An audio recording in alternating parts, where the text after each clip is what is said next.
seen you kind of go back and forth with some people on social media. Just kind of how much does that stuff fuel you, motivate you, just kind of seeing how people talk to you? It doesn't motivate me at all. What motivates me is, my mom being blind, and, my father died when I was 6 months. Real things in life.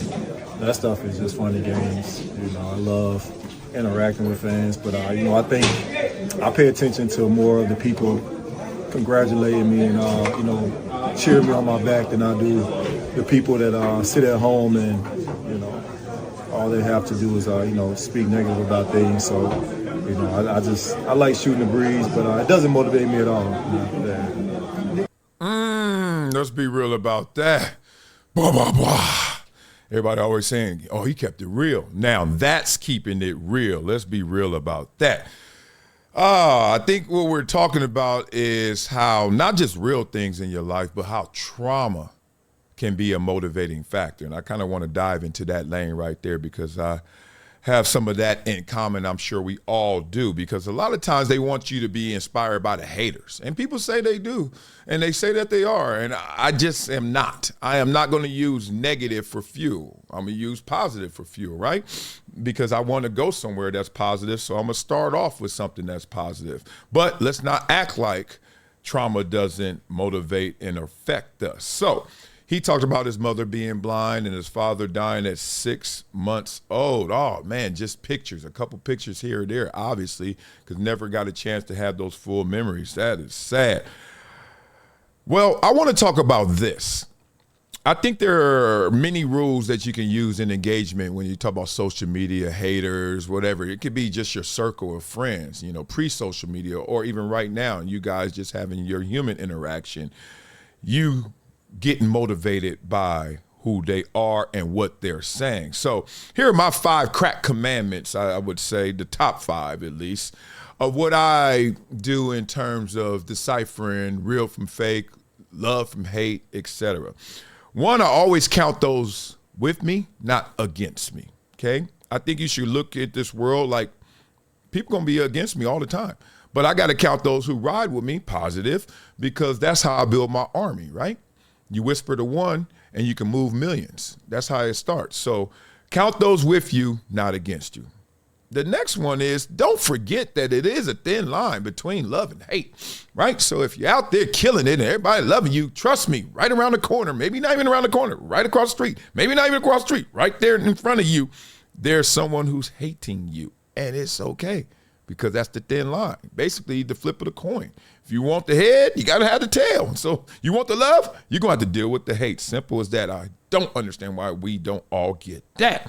The next one is, whatever you think about your journey, whatever you want to do in terms of a goal, and if you set it up in your mind, I have a goal, this is the race I want to run to get to that finish line, make sure you set that race up with hurdles. Okay, a lot of people just set up the race like it's an open sprint. It ain't. It's going to be hurdles. You're going to have to hop. You're going to have to get over. You're going to have to learn technique, etc. You got to make sure you don't fall. If you do fall, get your butt back up, etc. Set up the race with hurdles. The next one is, there's not an arena, there's not a stadium, there's not a place you're ever going to be where they all cheer you or they all boo you. So stop thinking like that, boo-boo. Like, they all, you ever hear people talking absolutes and hyperbole? They're like, man, everybody, no, they not. Everybody ain't doing nothing. I don't give a damn. You could show up in the Grand Nationals on some Dayton's and it look clean. I'm talking about, we Menace to Society MC8 fresh. And somebody gonna be like, man, that car ain't that fresh. Nothing you gonna say. I don't care. A white Bugatti, whatever you wanna say. Nope, everybody ain't feeling it. So that's you too as well. And the last thing I think is very important is you select your selective perception, right? We don't see it all in this world. We act like we do. We think we do. It feels that way, but you have selective perception. Right? You get a glimpse. You don't believe me? You ever been in your neighborhood and about after a year or so, you be like, I didn't know that was right there. Selective perception. We don't see it all, okay? I got a billion examples of it. But the point is, you see things in glimpses. And those glimpses of what you see, those lanes, those slots you see, is your selective perception. Never forget, you select your selective perception. That's it right there. So the 5 crack commandments will help you, like my man Hopkins. He like, man, forget all that stuff. I just having fun with that. But I want to get back to the trauma angle, because the trauma that can motivate you. He talked about his mother and he talked about his father. For me, it was my best friend dying when I was 11. And how that affected me in short was I realized that life is not guaranteed and life is short. Even if I'm 50 right now, my best friend died when we were 11. But point being, it's going to be short, right?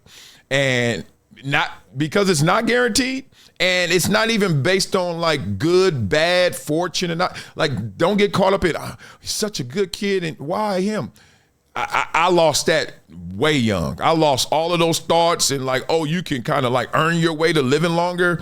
You could try your best. My grandmother ate horribly and she was 80 something. And then I know some kids and stuff that just they're not here anymore, and they ain't even do anything, it seemed, to make that contribution to their death. It just happens. It just happened. I'm 11 years old, realizing life, it just happens. Some stuff like that. So that motivated me because it made me realize and respect time. Like, yo, don't be taking this for granted, bro.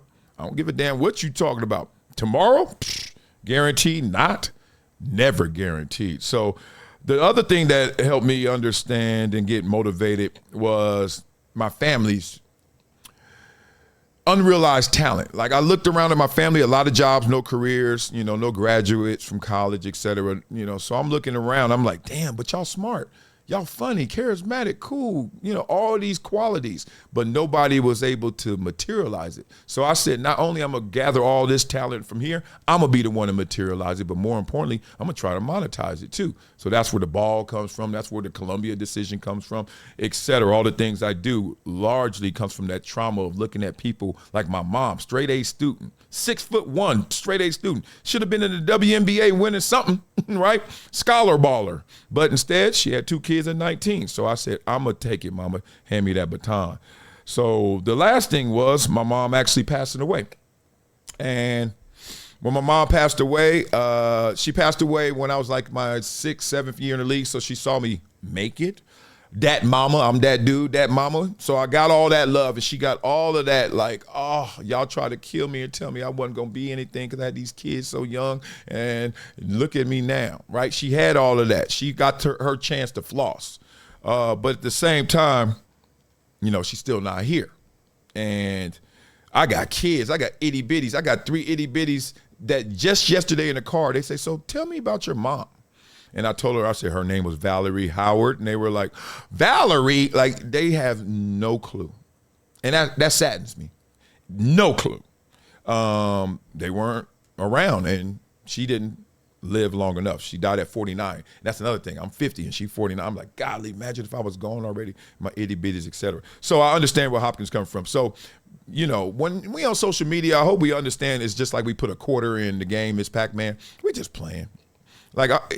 And I know it turns into more than play, unfortunately, for some people who are a little off the rocker, but that's how I intended, and I just gave you some rules of engagement, and it seems like Hopkins is already on that same plane. I'm sure many of you guys are as well. But beat it up in the comments. Let me know how you engage with social media. What are your crack commandments? What are the things you do when it comes to haters and those who cheer you, those who boo you, et cetera? Just wanted to have a little deeper topic than our typical, right? And have some fun with it. So, yeah.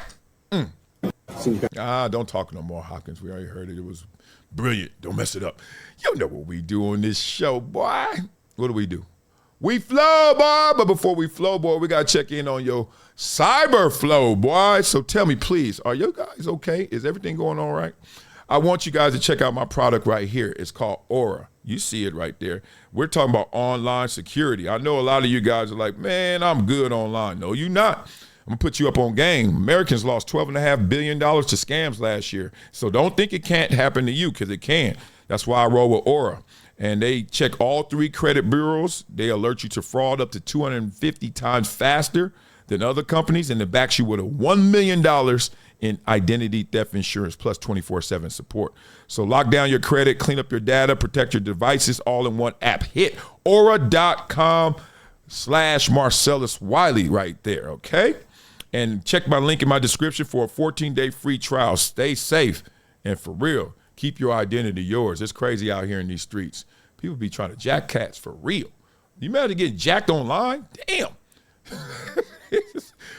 What world we living in, the Jetsons? I mean, you really getting jacked online. No, seriously. So make sure you guys hit this up, okay? Click the QR code, go to aura.com/Marcellus Wiley, protect your data online today. Today! Okay, so now, I know y'all be waiting on this rap. You'll be like, yeah, all that deep talk, yeah, your mama, yeah, I understand what happened to you. Good itty bitties. You know what we do on this show, boy. We flow, boy! Ooh, good rap beat right here. Let's get it. Today was another sunny day for me. Pump for this one. Let's go get it, baby. 1 into the 2, 3 into the 4. What you talking about, baby? Don't hate no more. Oh, I ain't even know what you said, but you got me so hot living in that red. They say, Hop, you hear that hate? The trolls online. He laughed, bruh, please. They don't move my grind. Twitter fingers typing, IG clout chasing. I'm out here balling while they mama still basing. I'm like, damn, chatter ain't nothing. Can't spark my flame. I've been through that pain. They can't even name. My pops died early, 6 months in my crib. I ain't even know the man, but I care how he lived. And my mama can't see, she see through me. Her vision in my hustle, in my fight, in my spree. She the reason I lace up and hit that field. Every route, every catch, man, that motivation real. Haters in the comments, man, that's light work. I'm focused on the legacy, can't play with that dirt. You posting from a basement, I'm playing for a crown. When life hit me hardest, I never stay down. Funny thing is, these words sting strong. I've been carrying scars for 20 years long. So you think a meme, a post gon' shake my soul? I've been out of loss, out of fire, out of gold. So keep hating in the shadows, trapping the screen. I'm out here grinding for the fam and my team. I don't need Twitter boosts to fight. What? Life gave me heavyweights, now I'm lifting them right. No hate gon' push me, no comments online. It's my mama and my daddy and that pain in my mind. So fire in my chest when I step on that turf. Motivation from the real, not the chatter from earth. Oh, what y'all wanna do? Talking to be, what y'all gonna do? Man, let's all just rock like this. I say, I love you so. I miss my mama, yeah, I told you, yo. Like, it's like this. Ah, that feel good. I don't even want to rap no more. I just want to close my eyes and light a candle or something. Love, mama. Love y'all.